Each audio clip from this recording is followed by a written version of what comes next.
কোহেকাপ পাহাড় কেবল একটি পর্বতশ্রেণী নয়, এটি যেন একটি অন্য জগতের প্রবেশদ্বার। ইসলামী এবং ফারসি রেওয়াত অনুযায়ী এই পাহাড়কে জিন জাতির রাজধানী হিসেবে উল্লেখ করা হয়। ভাবুন তো, আমাদের পৃথিবীর সমান্তরালে এমন এক জগৎ যেখানে জিনরা তাদের নিজস্ব জীবনযাপন করে, তাদের নিজস্ব নিয়মকানুন মেনে চলে। এই পাহাড়ের চূড়া, যা প্রায়শই মেঘে ঢেকে থাকে, সেখানে নাকি ইসরাফিল আলাইহিসসালাম তার বাঁশি হাতে দাঁড়িয়ে আছেন, কিয়ামতের দিন সিংহায় ফু দেওয়ার অপেক্ষায়। এই দৃশ্যকল্প আমাদের মনে এক গভীর ভয়ের সাথে এক পবিত্রতার অনুভূতি জাগিয়ে তোলে। কোহেকাপ শুধু জিনদের বাসস্থান নয়, এটি এমন এক স্থান যেখানে ইয়াজুজ মাজুজের মতো ধ্বংসাত্মক জাতি বন্দী আছে এবং রুখ নামক বিশাল পাখিরা এখানে বসবাস করে বলে বিশ্বাস করা হয়। এই সমস্ত উপাদান কোহেকাপকে এক অসাধারণ রহস্যময় এবং শক্তিশালী স্থানে পরিণত করেছে। তাহলে চলুন আলোচনা করা যাক কোহেকাপ পাহাড়ের জানা অজানা বিষয়গুলো নিয়ে। আমাদের ভিডিওটি যদি আপনার ভালো লেগে থাকে তাহলে একটা লাইক দিন এবং আমাদের চ্যানেলটি সাবস্ক্রাইব করুন। আপনার একটা সাবস্ক্রাইবই আমাদের পরবর্তী ভিডিও তৈরি করার অনুপ্রেরণা যোগায়। কোহেকাপ পাহাড়ের অস্তিত্ব নিয়ে প্রশ্নটি দীর্ঘকাল ধরে আসছে। এটি কি বাস্তব নাকি কেবল একটি কাল্পনিক? ইসলামী, ফারসি এবং আরবি রেওয়াতগুলি এই পাহাড়কে পৃথিবীর শেষ প্রান্তে অবস্থিত এবং পৃথিবীকে ঘিরে রেখেছে বলে বর্ণনা করে। পবিত্র কোরআনে সূরা কাহাফের জুলকারনাইনের সেই বিখ্যাত সফরের উল্লেখ আছে, যেখানে তিনি ইয়াজুজ মাজুজের সাথে মোকাবেলা করেছিলেন। জালালউদ্দিন রুমিও তার গবেষণায় জুলকারনাইনের কোহেকাপ সফরের কথা উল্লেখ করেছেন, যা এই কিংবদন্তিকে আরও শক্তিশালী করে তোলে। এই ঐতিহাসিক ও ধর্মীয় উল্লেখগুলো কোহেকাপ কেবল একটি ভৌগোলিক স্থান হিসেবে নয়, বরং আধ্যাত্মিক এবং ঐতিহাসিক গুরুত্বের একটি কেন্দ্রবিন্দু হিসেবে উপস্থাপন করে। এটি যেন মানবজাতির জ্ঞান এবং বিশ্বাসের এক অদেখা সেতু, যা আমাদের অস্তিত্বের গভীরতম প্রশ্নগুলোর সাথে সংযুক্ত। কোহেকাপ পাহাড়ের ধারণা কেবল ইসলামী সংস্কৃতিতেই সীমাবদ্ধ নয়, এর প্রতিধ্বনি শোনা যায় বিশ্বের বিভিন্ন প্রান্তে, বিভিন্ন সভ্যতার বিশ্বাসে। প্রাচীন পারস্যে কোকেশাস পর্বতমালাকে প্রায়শই কোহেকাপের সাথে তুলনা করা হয়, যেখানে জুলকারনাইন ইয়াজুজ মাজুজকে বন্দী করেছিলেন বলে বিশ্বাস করে। এই সংযোগটি দেখায় যে কিভাবে একটি কিংবদন্তি ভিন্ন ভৌগোলিক অঞ্চলে তার প্রভাব বিস্তার করে। শিয়া আকিদায় ইমাম মাহদীর সবুজ দ্বীপ উপস্থিতির সাথে কোহেকাপের কাহিনীর একটি সূক্ষ্ম সংযোজন থাকতে পারে, যা এই রহস্যময় পাহাড়কে আরও গভীর আধ্যাত্মিক তাৎপর্য প্রদান করে। এমনকি চীনা আকিদায়ও একটি বিশেষ পর্বতের উল্লেখ আছে, যা পৃথিবীর সকল পর্বতের শিখরে হিসেবে ধরা হয়।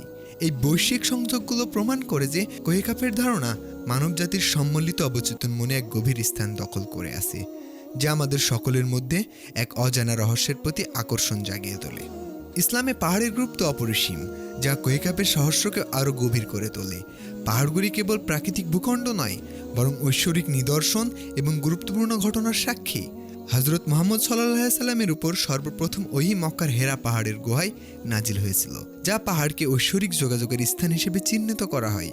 হযরত মুসা আলাইহিস সালাম আল্লাহর সাথে সাক্ষাতের জন্য তুর পাহাড়ে যেতেন, যা পাহাড়কে পবিত্রতার প্রতীক বানায়। কিয়ামতের পূর্বে দাজ্জাল পাহাড় পর্যন্ত পৌঁছাতে পারবে না এবং ইয়াজুজ মাজুজের হাত থেকে বাঁচার জন্য মুসলমানদের একটি দলকে পাহাড়ে আশ্রয় দেবেন। এই ভবিষ্যৎগুলো পাহাড়কে সুরক্ষার প্রতীক হিসেবে তুলে ধরে।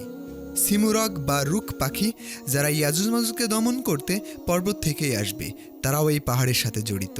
এমনকি আসহাবে কাহাফের যুবকেরাও একটি পর্বতের গুহায় ঘুমিয়েছিলেন, যা পাহাড়কে আশ্রয় এবং অলৌকিক স্থান হিসেবে প্রতিষ্ঠিত করে।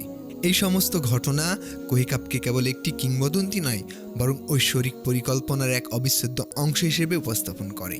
কোহেকাপ পাহাড়ের রহস্যময়তা কেবল এর ভৌগোলিক অবস্থান বা এর সাথে জড়িত ঘটনাগুলোর মধ্যে সীমাবদ্ধ নয়, বরং এর গভীরতম রহস্য লুকিয়ে আছে অন্যান্য জগতের সাথে এর সম্ভাব্য সংযোগ।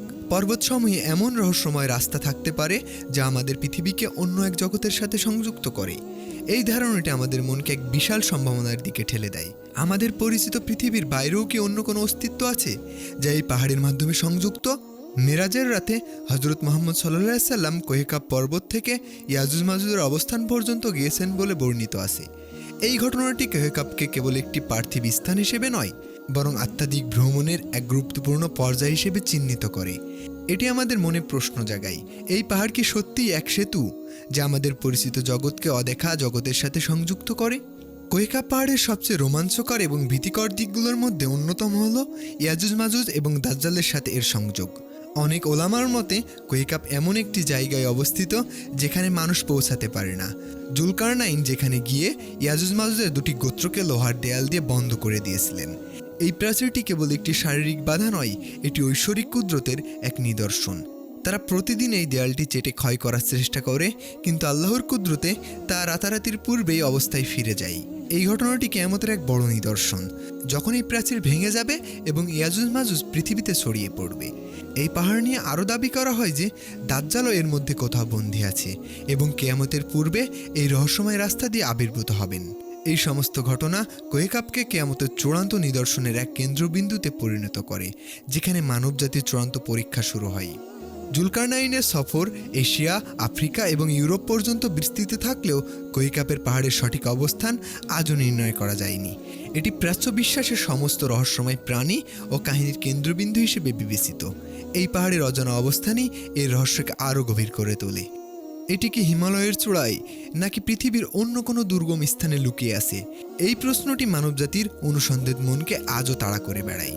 কোহেকাপ কেবল একটি পাহাড় নয়, এটি যেন এক বিশাল রহস্যের প্রতীক, যা আমাদের জ্ঞানের সীমাবদ্ধতাকে চ্যালেঞ্জ করে। এটি আমাদের মনে করিয়ে দেয় যে আমাদের পরিচিত জগতের বাইরেও এমন অনেক কিছু আছে যা আমাদের ধারণার অতীত। কোহেকাপ পাহাড়ের রহস্য কেবল এর বাহ্যিক বৈশিষ্ট্য বা এর সাথে জড়িত ঘটনাগুলোর মধ্যে সীমাবদ্ধ নয়, এর গভীরতম রহস্য লুকিয়ে আছে এর পেছনের সৃষ্টিতে। ইমাম সালেহ রাদিয়াল্লাহু তাআলা আনহু-এর কিতাবুল আরায়ে উল্লেখ আছে যে আল্লাহ তাআলা কোহেকাপের পেছনে এমন এক মাখলুক সৃষ্টি করেছেন যাদের কথা একমাত্র আল্লাহ ছাড়া কেউ জানে না, এবং তারা শুধু দরুদ পাঠ করে। হযরত ইবনে আব্বাস রাদিয়াল্লাহু তাআলা আনহু থেকে বর্ণিত আছে যে কোহেকাপের পরে 7টি সমুদ্র এবং আরও অনেক জগৎ ও মাখলুকাত রয়েছে যারা তাসবিহ পাঠ করে। এই বর্ণনাগুলো কোহেকাপকে কেবল একটি পাহাড় নয়, বরং এক বিশাল আধ্যাত্মিক জগতের প্রবেশদ্বার হিসেবে উপস্থাপন করে, যেখানে আল্লাহর সৃষ্টির মহিমা এবং রহস্যময়তা প্রকাশিত হয়। এই ধারণা আমাদের মনকে এক গভীর বিস্ময় এবং ভক্তির অনুভূতি জাগিয়ে তোলে, যা আমাদের ক্ষুদ্র অস্তিত্বের বাইরেও এক বিশাল মহাবিশ্বের ইঙ্গিত দেয়। কোহেকাপের সকল কাহিনীর মধ্যে দাজ্জাল, রুক পাখি, ইয়াজুজ মাজুজ সবাই জড়িত। এই রহস্যময় পাহাড় যেন কিয়ামতের সকল নিদর্শনের এক কেন্দ্রবিন্দু। এর উত্তর সম্ভবত এই পাহাড়ের রহস্যময়তার মধ্যেই লুকিয়ে আছে। কিয়ামতের পূর্বে আল্লাহ তাআলা এই রহস্যময় পর্বতের রহস্য উন্মোচন করে দিতে পারেন। কোহেকাপ পাহাড় এক কিংবদন্তি, এক রহস্য, এক বিশ্বাস যা যুগ যুগ ধরে মানবজাতিকে মুগ্ধ করে আসছে। এটি আমাদের মনে করিয়ে দেয় যে এই পৃথিবীতে এমন অনেক কিছু আছে যা আমাদের জ্ঞানের বাইরে, যা আমাদের বিশ্বাসকে চ্যালেঞ্জ করে এবং আমাদের কল্পনাকে উস্কে দেয়। কোহেকাপ কি কেবল একটি গল্প, নাকি এটি এক গভীর সত্যের ইঙ্গিত যা কিয়ামতের দিন উন্মোচিত হবে? এই প্রশ্নটি আমাদের মনে চিরকাল থাকবে যতক্ষণ না সেই চূড়ান্ত রহস্য উন্মোচিত হয়। কোহেকাপ পাহাড়ের রহস্য নিয়ে আপনার মতামত কি, তা আমাদের কমেন্ট বক্সে জানাতে ভুলবেন না।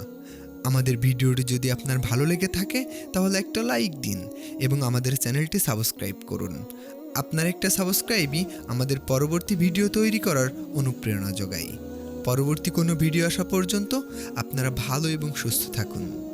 আল্লাহ হাফেজ।